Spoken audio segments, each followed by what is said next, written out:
ஓம் நம சிவாய. தில்லை மூதூர் ஆடிய திருவடின்னு அந்த திருச்சிற்றம்பலத்துக்கு, அந்த அம்பலவாணனுக்கு நம்ம போற்றி புகழுறோம். இப்போ நம்ம திரு அண்டப்பகுதியை திருவாசகத்தில் முடிச்சுட்டு நம்ம தில்லையில் அருளிய போற்றி திரு அகவலுக்கு போகிறோம். போற்றி திரு அகவலுங்கிறது சுவாமியை இப்படியெல்லாம் பட்டவனே போற்றி அப்படின்னுட்டு சொல்கிற வார்த்தைகள். அப்படியெல்லாம் சொல்லும் பொழுது, அவனை துதிக்கும் பொழுது நம்மளுடைய பாவங்கள் குறையிறது. நான்முகன் முதலா வானவர் தொழுதெழ ஈரடியாலே மூவுலகளந்து நாள் திசை முனிவரும் ஐம்புலன் மலர போற்றிசை கதிர்முடி திருநெடுமாலன்று அடிமுடி அறியும் ஆதரவதின் அதனில் அப்படிங்கிறார்.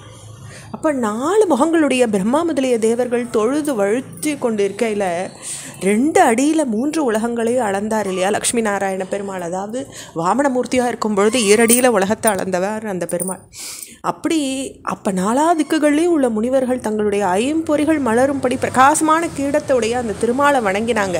ஆனால் அந்த திருமாலை என்ன பண்ணிட்டு இருந்தார்? ஈசனுடைய அடிமுடியை காண விரும்பினார் இல்லையா அப்படின்னு இந்த ஈசனுடைய பெருமை சொல்லப்பட்டிருக்கு. கடு முரணேன மாமுன் மாகிமுன் கலந்தேள் தலமுரு விடந்து பின்னை தூழி முதல்வ சயசய என்று வழுத்தியும் காணா மலரடி இணைகள் அப்படிங்கிறார்.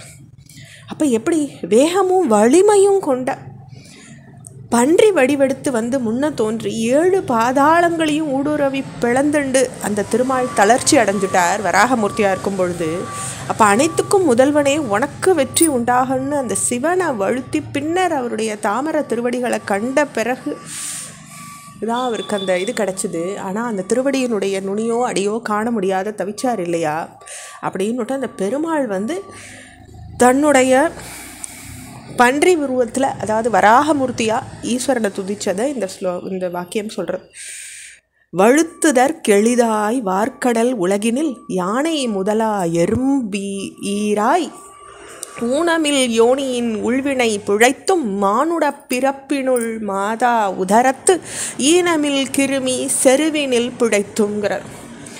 அப்போ அருவ நிலையில் தேவர்களாலையும் காண முடியாத அந்த திருவடிகளை உயிர்கள் கண்டு அவள் வந்து இன்புறணும்னு எளிசா சிவன் உருவம் தாங்கி வர்றார். இறைவனை வழுத்துதற்கு பக்குவமான வேண்டிய அந்த ஜீவர்கள் கடல் சூழ்ந்த உலகத்தில் வந்து பிறக்கிறாங்க.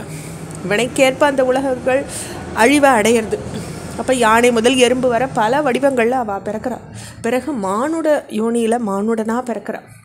அப்போ யோனி வாசத்தில் ஒன்று ஒத்துள்ள உயிர் தத்துவங்களுடைய போராட்டமும் ஏற்பட்டு அவைகளில் ஏதோனும் ஒன்று தான் ஓங்கி வளர்கிற மாதிரி ஆறுது இல்லையா. அப்போ இப்படி ஒரு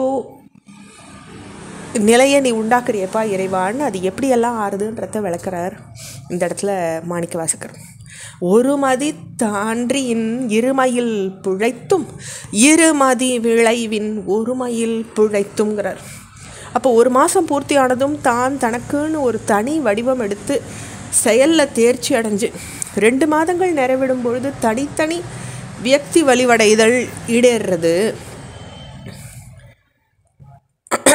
இது எப்படின்னாக்கா குழந்தை கருவில் இருக்கிற வளர்ச்சிகளில் இதெல்லாம் சொல்லிட்டு வர்றார். மும்மதி தன்னுள் அம்மதம் பிழைத்தும் 2 திங்களில் பேரிருள் பிழைத்தும் 5 திங்களில் முஞ்சுதல் பிழைத்தும் 6 திங்களில் ஊர் அலர் பிழைத்துங்கிறார். அப்போ எப்படி 3ஆம் மாதத்தில் தாயிற் கருவில் பெருகிற கொழுப்பு நீரில் புதையுண்டு போகாமல் உயிர் வாழ்ந்து பிழைக்க வைக்கிறார் சுவாமி. அதாவது ஒரு வருஷத்துலேயும் சில கண்டங்களை அந்த கரு தாண்டிட்டு தான் வந்து பிறக்கிறது. அடுத்து 4ஆவது மாதத்தில்